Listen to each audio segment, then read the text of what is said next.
मी पांडुरंग तुकाराम शिंदे, मैत झालेली मुलगी आशा राणी पवन भोसले, चिंचोली MIDC. ती माझ्या मेव्हणीची मुलगी, म्हणजे मी त्या मुलीचा काका आहे. आम्हाला ही घटना 12:80 कळाली, 50 मिनिटानं कळल्यानंतर आम्ही आलो तर आम्हालाही खरं वाटत नव्हतं असं होईल का, कारण त्या गोष्टी अशा घडतील का सांगता येत नव्हतं. पण प्रत्यक्षात येऊन बघितलं तर मुलीनं फाशी घेतलेली होती वरती. जवळजवळ तो फाशी घेतलेला दरवाजा 10 फूट उंचावर आहे. त्या मुलीनं वर गाठ कशी मारली आणि फाशी कशी घेतली. या अगोदर सुद्धा 2 केसेस झालेले होते. मुलीने असा त्रासाला कंटाळून एक वेळेस औषध पिलेली होती, तो पण दवाखान्यामध्ये ॲडमिट होऊन तिचा पण PCO रिपोर्ट आहे. त्याच्या अगोदर एकदा महिने त्रास केल्यानंतर महिला विनयनकर केस केलेला होता, तो पण इथं वळसं ह्या पोलीस स्टेशनला पण तो फिर्याद आलेली आहे. एवढा हा त्रास दिलेला आहे. आणि ज्या मुलीनं फाशी घेतली त्या मुलीचं बाळ आहे, 3 वर्षाचं मुलगी आहे ती, आणि पोटामध्ये 3 महिन्याचं बाळ आहे. त्याचं सुद्धा मॅडमनी इथल्या सगळं ते रिपोर्ट वगैरे घेतलेले आहेत. ही अशी घटना घडलेली आहे साहेब. हा केवळ झालेला हा अन्याय आहे, आणि ह्या लोकांनी ही क्रूर हत्या केलेली आहे. ही फाशी नाही किंवा आत्महत्या नाही, ही केवळ ही केलेली हत्या आहे. ह्याच्या आम्हाला न्याय मिळावा, दाद मिळावा, एवढीच आम्ही सगळ्या मीडियाच्या वतीनं सगळ्यांना विनंती करतो. ही आमची कळकळीची विनंती आहे साहेब. आमचे शब्द बोलत नाहीत, पण तुम्ही बोलायला लावतो, पण आम्ही बोलालो. तुमच्या आता जे तुम्ही हे करताय तर तुमचं कोणाबद्दल तक्रार आहे नेमकी? काय आता ते मुलाबद्दल आणि मुलाच्या वडिलाबद्दल, आईबद्दल. अच्छा, म्हणजे त्यांनी त्रास दिल्यामुळे हो, त्यांनी त्रास दिल्यामुळे झाले सर. 1000 वेळा मी त्यांना ताकीद देत होतो, बाबा चांगल्यासारख्या मुली आहेत, चांगल्यासारख्या नीट सांभाळा, नीट राहा.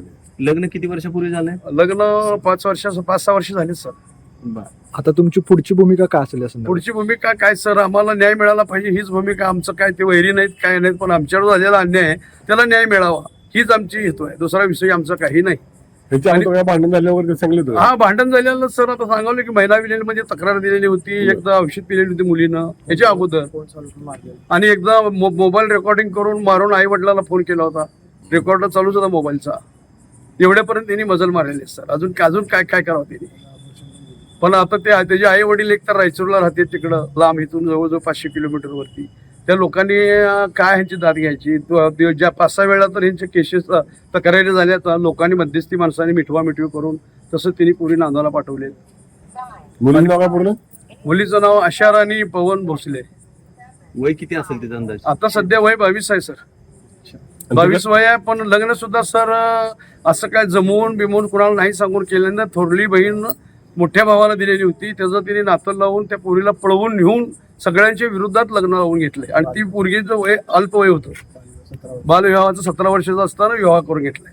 आणि करून नीट गुन्हा कोणतरी नांदवला असेल तर आम्हाला काही नव्हतं साहेब, आमची काही तक्रार नव्हती. पण यांनी नीट नांदवले बी नाही. शेवटी त्या पोरीची त्याला मर्डरच करून घ्यावं लागली, त्या पोरीला मुकावंच लागलं सगळ्यापासून. म्हणजे आता तुमची पहिल्यांदा प्राथमिक तक्रार आहे की तिने आत्महत्या केली नाही, तिचा खून झालाय? हो, कोणच आहे सर. अहो, आज लेकरू 3 वर्षाच्या लेकराला सोडून ती बाई जाते मिळण्यात, अशी कुठली आई आजपर्यंत गेली सांगा. बाईला लई त्रास झाला तर आतापर्यंत मुलासकट संपवते आणि स्वतःही मरते. अशा केसेस आहेत किती. तर बाळ आहे 2 महिन्याचा आत, 2-3 महिन्याचा आत. स्वतः मॅडमने ती बघितलं सगळा रिपोर्ट वगैरे, चेकिंग करून आले ते. तिकडचं मुलीचं नाव काय आहे? मुलीचं नाव तिकडं आम्ही तिला छोटी म्हणत होतो. नाही, पूर्ण नाव काय तिकडचं? आशा राणी नागराज डोणे. आता काय तुम्ही गुन्हा नोंद करण्यासाठी प्रक्रिया केली का पोलीस हा, स्टेशन? केली. त्याने आमचे जबाब वगैरे घेतले, तर आमच्या घरच्यांना तिथं पाठवून दिलं होतं. त्यांनी सगळं विचारून घेतले, तर यांनी सगळं जबाब दिले आमच्या घरचे. ABP माझा, उघडा डोळे बघा नीट.